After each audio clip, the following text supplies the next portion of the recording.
Hello दोस्तों, मैं राहुल और स्वागत है आप लोगों का आपके अपने यूट्यूब चैनल आर के सेंटर पे। दोस्तों आज के वीडियो में हम लोग एक इंपॉर्टेंट टॉपिक को कवर करने वाले हैं जो कि आपका है सेमेस्टर 2 इकोनॉमिक्स मेजर का। ठीक है, ये क्वेश्चन क्या आपका कि भारतीय अर्थव्यवस्था को ध्यान में रखते हुए अल्प विकसित देशों की प्रधान विशेषताओं का उल्लेख करें। क्वेश्चन क्या बोला दोस्तों कि भारतीय अर्थव्यवस्था को ध्यान में रखना है, मतलब भारतीय अर्थव्यवस्था कैसा उसको ध्यान में रखते हुए अल्प विकसित देश। अब किसको हम लोग अल्प विकसित देश बोलेंगे, ठीक है, उसका क्या करना है, प्रधान विशेषताओं का उल्लेख करना है। क्या करना है, प्रधान विशेषताओं का उल्लेख करना है। ठीक है, अब हम लोग जानेंगे कि भारतीय अर्थव्यवस्था को कैसे हम लोग ध्यान में रखेंगे, ठीक है, और उसके अनुसार से हम लोग अल्प विकसित देशों का कैसे विशेषताओं का उल्लेख करेंगे। ठीक है, तो चलिए आज की वीडियो में हम लोग इसको डिटेल से जानने वाले हैं और एकदम इजी लैंग्वेज में समझने वाले हैं कि क्या हमारे अल्प विकसित देशों का विशेषता है। अब देखिए यहाँ पे कहने का मतलब है अल्प विकसित देशों का विशेषता मतलब है, ऐसा नहीं है कि इसका विकास का कारण, ये विकास का कारण नहीं है। ठीक है, अल्प विकसित देशों का प्रधान विशेषताओं कहने का मतलब है कि ये देश जो है अल्प विकसित क्यों है, क्या कारण है जिससे यह जो देश है विकास नहीं कर पा रहा है। ठीक है, तो उन कारणों को हम लोग डिटेल से जानेंगे। ठीक है, तो चलिए जानते हैं। सबसे पहले हम लोग जानेंगे दोस्तों कि अल्प विकसित देश जो है, अल्प विकसित अर्थव्यवस्था हम लोग किसको कहते हैं। ठीक है, तो देखिए अगर हम लोग अल्प विकसित अर्थव्यवस्था की तरफ ध्यान दें, ठीक है, तो अल्प विकसित अर्थव्यवस्था वह अर्थव्यवस्था होती है जिसमें जनसंख्या वृद्धि की दर तो ऊंची है परंतु विकास का दर काफी नीचा है। ठीक है, मतलब अल्प विकसित अर्थव्यवस्था हम उसी अर्थव्यवस्था को कहेंगे जिसमें जनसंख्या की वृद्धि का दर तो अधिक है, मतलब जनसंख्या का वृद्धि तो हो रहा है। ठीक है, लेकिन अगर बात करें विकास का दर का, ठीक है, डेवलप की दर का, तो ये क्या है, काफी नीचे है। क्या दोस्तों, काफी नीचे, मतलब जनसंख्या का वृद्धि हो रहा है, ठीक है, लेकिन विकास का ह्रास हो रहा है। ठीक है, विकास हो रहा है क्या, वहां पे नहीं हो रहा, तो उसी को क्या बोलते हैं हम लोग, अल्प विकसित अर्थव्यवस्था बोलते हैं। क्या बोलते हैं दोस्तों, अल्प विकसित अर्थव्यवस्था। ठीक है, अब देखिए इसके आगे की बात करें अगर, तो अल्प विकसित अर्थव्यवस्था जो है दो शब्दों से मिलकर बनी है। अल्प विकसित अर्थव्यवस्था जो है किससे मिलकर के बना, दो शब्दों से मिलकर के बना है, जिसमें से पहला आपका आता है अल्प और दूसरा है विकसित। ठीक है, अब अल्प का मतलब क्या होता है, अल्प का मतलब होता है कम, अल्प का मतलब क्या होता है, कम, और विकसित का मतलब तो आप लोग समझते ही हैं, विकसित का मतलब डेवलप, विकास। ठीक है, अब देखिए अगर इसका अर्थ जानने का प्रयास करें तो इसका अर्थ है वैसा देश जिसका विकास कम हुआ हो, मीन्स वैसा देश जिसका विकास जो है, डेवलप जो है वो कम मात्रा में हुआ हो, उसी को क्या कहते हैं, अल्प विकसित देश कहते हैं। क्या कहते हैं दोस्तों, अल्प विकसित देश कहते हैं। बिल्कुल सेम तरीका से आपको भी वहां पे लिखना है, ठीक है, डिफाइन करना है ताकि उसको लगे कि हाँ बच्चा के पास नॉलेज है इसके बारे में। ठीक है, चलिए आगे देखते हैं। आगे बताया गया है कि यहाँ पर्याप्त मात्रा में प्राकृतिक संसाधन उपलब्ध होने के बावजूद भी इसका पूर्ण रूप से उपयोग नहीं कर पाने के कारण आय का स्तर नीचा रहता है। ठीक है, अब देखिए आय का स्तर नीचा रहने का मतलब क्या है, जैसे बोला गया है ना कि अगर हम बात करें अल्प विकसित अर्थव्यवस्था का, ठीक है, तो अल्प विकसित अर्थव्यवस्था में जो ना वो प्राकृतिक संसाधन जो है भरपूर मात्रा में उपलब्ध है। ठीक है, लेकिन इसके बावजूद भी वहां के लोग जो है ना निम्न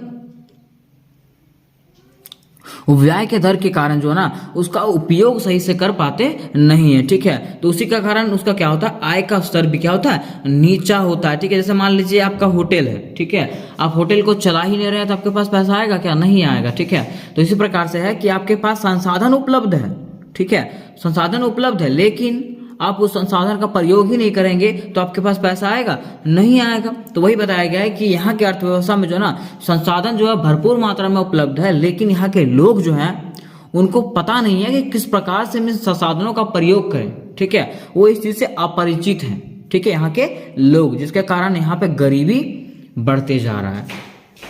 अब देखिए यहां तक हम लोग जान गए कि अल्प विकसित देश क्या थे, अल्प विकसित अर्थव्यवस्था क्या था। ठीक है, अब इसके आगे जानेंगे दोस्तों कि अल्प विकसित अर्थव्यवस्था की क्या क्या विशेषताएं हैं।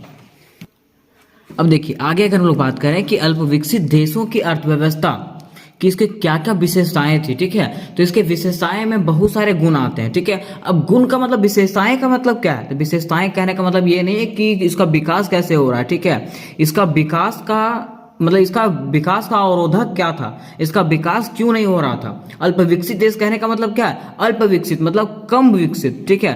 तो इसका विकास आखिर क्यों नहीं हो रहा है, ठीक है, क्या कारण है जिसके कारण इसका विकास रुक रहा है, ठीक है। तो उसी को विशेषताओं के बारे में हम लोग जानेंगे, इसके कारण के बारे में जानेंगे कि क्या कारण है जिसके कारण इसका विकास नहीं हो पा रहा है, ठीक है। तो यहाँ पे लिखा हुआ है अल्प विकसित देशों के कुछ अहम विशेषताएं निम्न है। अल्प विकसित देशों के कुछ विशेषताएं जो है वो क्या निम्नलिखित दिए गए हैं जिसके कारण अर्थव्यवस्था अल्प विकसित है। जिसके कारण क्या है, यहाँ का अर्थव्यवस्था जो है अल्प विकसित है, मतलब कम विकसित है, ठीक है। अब वो क्या क्या कारण है, तो चलिए कारण जानते हैं पहला हम लोग। अब देखिए दोस्तों, अगर हम लोग जाने भारतीय अर्थव्यवस्था का पहला कारण, ठीक है, विशेषता, ठीक है, और कारण, ठीक है, तो यह पहला क्या हो जाएगा आपका प्रति व्यक्ति निम्न आय। प्रति व्यक्ति निम्न आय, देखिए जैसा कि हम लोग खुद जानते हैं कि अल्प विकसित देशों के लोगों का जो आय होता है ना वो क्या होता है, बहुत कम होता है। इतना कम होता है ना कि वे लोग अपने मूलभूत आवश्यकताओं को भी पूर्ति नहीं कर पाते। चलिए मान लीजिए हम अपने भारत की बात करें, ठीक है, तो क्या भारत में लोग इतना कमा पाते हैं कि वो अपने परिवार को खुश रख पाए? नहीं। ये भारतीय अर्थव्यवस्था का अल्प विकसित देशों के बारे में बताया गया, ठीक है। तो वहां के लोग क्या अपने परिवार को खुश रख पाते हैं? नहीं कर पाते हैं, ठीक है। वो उनके पास उतना व्यय का साधन नहीं है, उतना आय का साधन नहीं है कि वो क्या कर सके, हर चीज को खुशियापूर्वक निभा सकें। यहाँ बताया गया है कि प्रति व्यक्ति निम्न आय, ठीक है। यहाँ बताया गया अल्प विकसित देशों की पहली मुख्य विशेषता यह है कि इनकी प्रति व्यक्ति आय का स्तर बहुत कम होता है, ठीक है। जैसे बताया गया है कि अल्प विकसित देशों का पहला मुख्य विशेषता यह था कि इनकी प्रति व्यक्ति आय, मतलब प्रत्येक लोगों का आय जो है ना वो क्या होता है, उसका स्तर जो है ना बहुत नीचा होता है, बहुत कम होता है, ठीक है। जिसके कारण ही इन देशों में दरिद्रता के विशाल सागर दिखाई पड़ते हैं। जिसके कारण दरिद्रता कहने का मतलब है यहाँ गरीबी का जो है ना विशाल सागर है। कहाँ पे, भारत में या तो अल्प विकसित देशों में, ठीक है।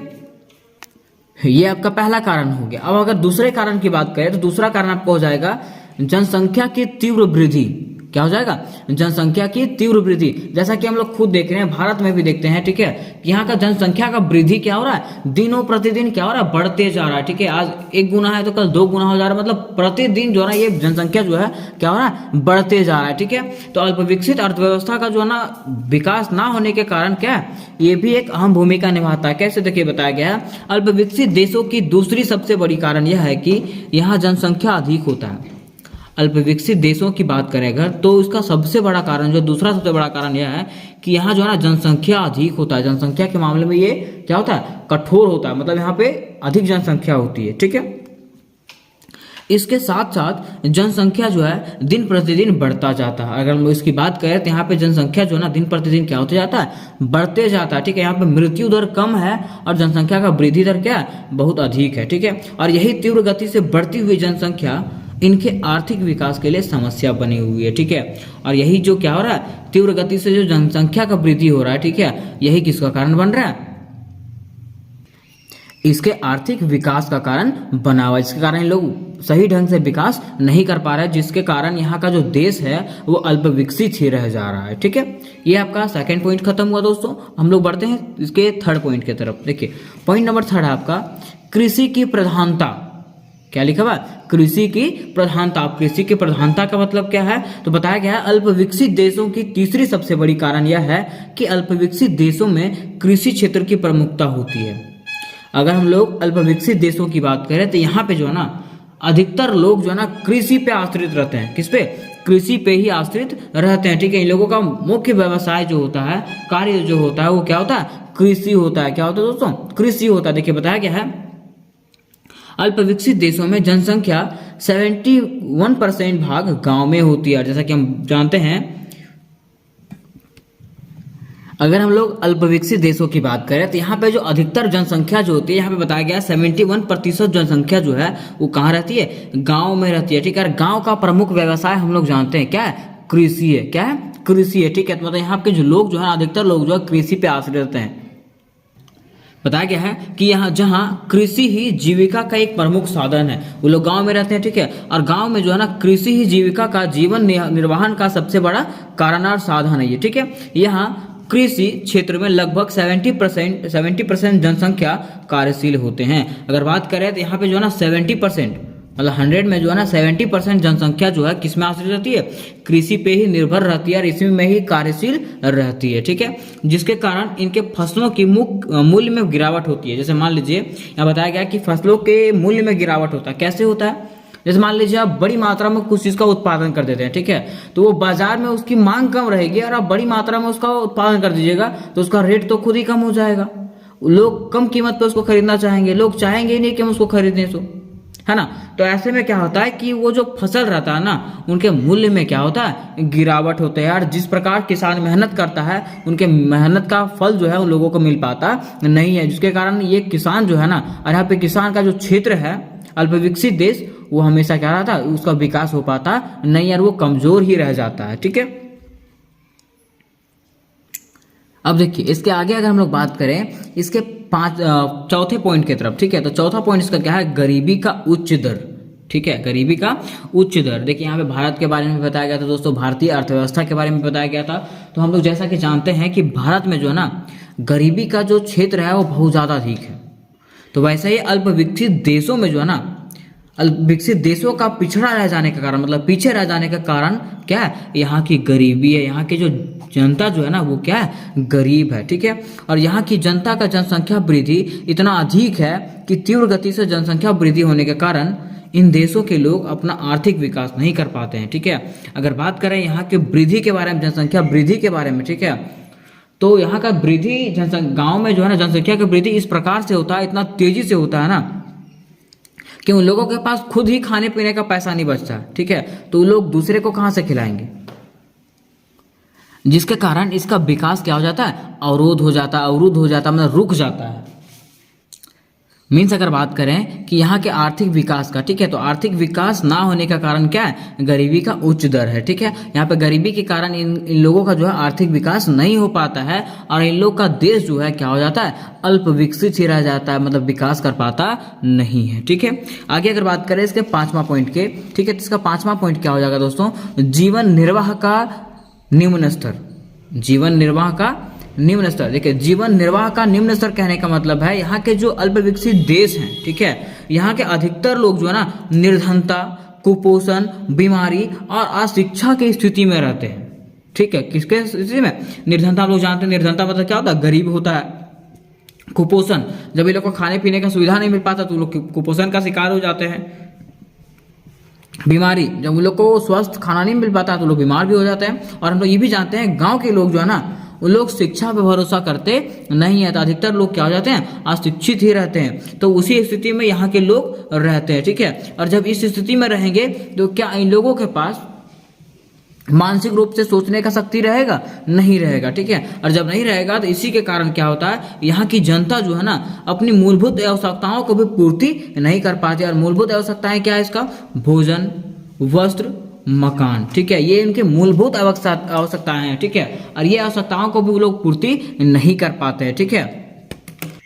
यहाँ पे आपका 5वां पॉइंट खत्म होता है, ठीक है। और इस प्रकार से यहाँ के जो देश है वो क्या हो जाता है, अल्प विकसित रह जाता है, ठीक है। अब इसके अगर 6 पॉइंट की बात करें तो पॉइंट नंबर 6 आपका हो जाएगा बेरोजगारी। ये सबसे बड़ा कारण है अल्प विकसित देश का, ठीक है। देश का अल्प विकसित रह जाने का सबसे बड़ा कारण क्या है, बेरोजगारी है। जैसा कि दोस्तों अगर हम लोग अपने अर्थव्यवस्था के बारे में बात करें, हमारे भारत के बारे में बात करें, तो यहाँ पे अधिकतर पढ़े लिखे लोग जो है ना वो क्या है, बेरोजगार है। उनको रोजगार नहीं प्राप्त हो पा रहा है, वो कितनों भी मेहनत कर लेते हैं लेकिन उनको रोजगार प्राप्ति नहीं हो पाता है, जिसके कारण लोग चोरी, डकैती सब कुछ करने लग जाते हैं, ठीक है। यहाँ की जो सरकार है वो भी सही ढंग से कार्य नहीं कर पाती है, वो भी सही ढंग से वैकेंसियां नहीं निकालती है, जिसके कारण यहाँ के पढ़े लिखे लोग जो है ना मजबूर हो जाते हैं कुछ गलत कार्य करने के लिए। तो वही यहाँ पे लिखा हुआ है बेरोजगारी। जैसा कि हम लोग सब जानते हैं बेरोजगारी क्या है, अल्प विकसित देश का एक सबसे बड़ा कारण है, ठीक है। यहाँ क्या बताया गया है, अल्प विकसित देशों की पिछड़ा रह जाने का सबसे बड़ा कारण बेरोजगारी है। क्या बताया गया है कि अल्प विकसित देश का पिछड़ा रह जाने का सबसे बड़ा कारण क्या है, बेरोजगारी है। आप लोग सब खुद से जानते हैं कि बेरोजगारी इसका सबसे बड़ा कारण क्यों है, क्योंकि आज के युवा पीढ़ी अक्सर बेरोजगार होते हैं। कि जैसा कि हम लोग बात करें आजकल के युवा पीढ़ी के बारे में, तो लोग अधिकतर लोग क्या रहते हैं, बेरोजगार रहते हैं। उन लोगों के पास निश्चित रोजगार नहीं रहता है कि लोग यही काम में रह जाएं, सो है ना। शिक्षा प्राप्त करने के बाद भी इन्हें रोजगार की प्राप्ति नहीं हो पाती है। और जैसा कि हम लोग सब जानते हैं, ये लोग उच्च शिक्षा प्राप्त करने के बाद भी सही ढंग से रोजगार की प्राप्ति नहीं कर पाते हैं, जिसके कारण यहाँ की अधिकतर जनता बेरोजगारी की समस्या से जूझ रहे हैं। ठीक है, जैसा कि हम लोग सब जानते हैं, इसी के कारण क्या हो रहा है, यहाँ के प्रत्येक जनता जो, यहाँ के अधिकतर जनता जो है ना, वो बेरोजगारी का शिकार हो रहे हैं। किसके शिकार हो रहे हैं? बेरोजगारी का शिकार हो रहे हैं। उनके घर से प्रेशर आता है कि तुमको घर संभालना है, लेकिन उन लोग पढ़े लिखे होने के बावजूद भी वो कार्य ही नहीं कर पाते हैं, उन लोगों को कार्य मिलता ही नहीं है कहीं। ठीक है, क्योंकि आजकल का जो आधुनिकीकरण हो रहा है, ठीक है, जैसे कि मान लीजिए पहले के लोग जो है, जैसे मान लीजिए कि अगर किसी को घर का पेंट करना रहता था, ठीक है, तो वो आदमी लोग को बुलाते थे और पेंट करवाते थे। ठीक है, लेकिन अब जो है वो मशीनीकरण आ चुका है। ठीक है, मशीन के जरिए जो है लोग अब पेंट करवाता है। ठीक है, इससे क्या हो रहा है कि कुछ लोगों का व्यवसाय कम होते जा रहा है, वो लोग जो कार्य करते हैं उन लोगों को कार्य मिल पाता नहीं है। और हम अगर बात करें व्यक्ति के अलावे मशीन का, ठीक है, तो मशीन जो है एक सही ढंग से कार्य करता है। ठीक है, तो इसलिए जो है ना, यहाँ पे बेरोजगारी का समस्या क्या हो रहा है, धीरे धीरे बढ़ते जा रहा है। ठीक है, जिसके कारण इस देश का भी आर्थिक विकास नहीं हो पा रहा। और यही कारण है कि यहाँ का जो आर्थिक विकास है वो नहीं हो पा रहा, और यहाँ के जो लोग हैं वो गरीब के गरीब ही रह जा रहे हैं। ठीक है, यहाँ तक आपका सारा पॉइंट खत्म होता है। ठीक है, अब पॉइंट आपका लास्ट आता है एक निष्कर्ष। क्या आता है? निष्कर्ष आता है, जो कि आप लोगों को खुद से लिख करके बताना है। ठीक है, कि क्या इसका निष्कर्ष निकलेगा। ठीक है, मैं आपको हिंट कर देता हूं कि किस प्रकार से आपको ये निष्कर्ष निकालना है। ठीक है, जैसे कि देखिए, आपको पॉइंट नंबर 1 से लेकर के 6 तक बताया गया। ठीक है, जो पॉइंट आपको लिखवाया गया। ठीक है, अब पॉइंट में जो आपको समझ में आया, निष्कर्ष में आप 3 से 4 लाइन के अंदर में आप उसको लिख करके बता दीजिए मेन पॉइंट, कि ये कारण है जिसके कारण क्या हो रहा है, हमारा बेरोजगारी हो रहा है। ठीक है, अल्प विकसित देश जो है विकास नहीं कर पा रहा। ये चीज आपको इसमें निष्कर्ष में डाल देना है। ठीक है, अब देखिए यहाँ पे जो आपका क्वेश्चन समाप्त होता है। ठीक है, अब क्वेश्चन समाप्त हो गया। आप लोगों को क्या करना है कि कमेंट में जाकर के बताना है कि किस प्रकार से आपको ये समझ में आया या नहीं समझ में आया। ठीक है, आप लोग अपना राय जो है कमेंट बॉक्स में जरूर दें। तो मिलते हैं नेक्स्ट वीडियो में, तब तक के लिए जय हिंद, जय भारत।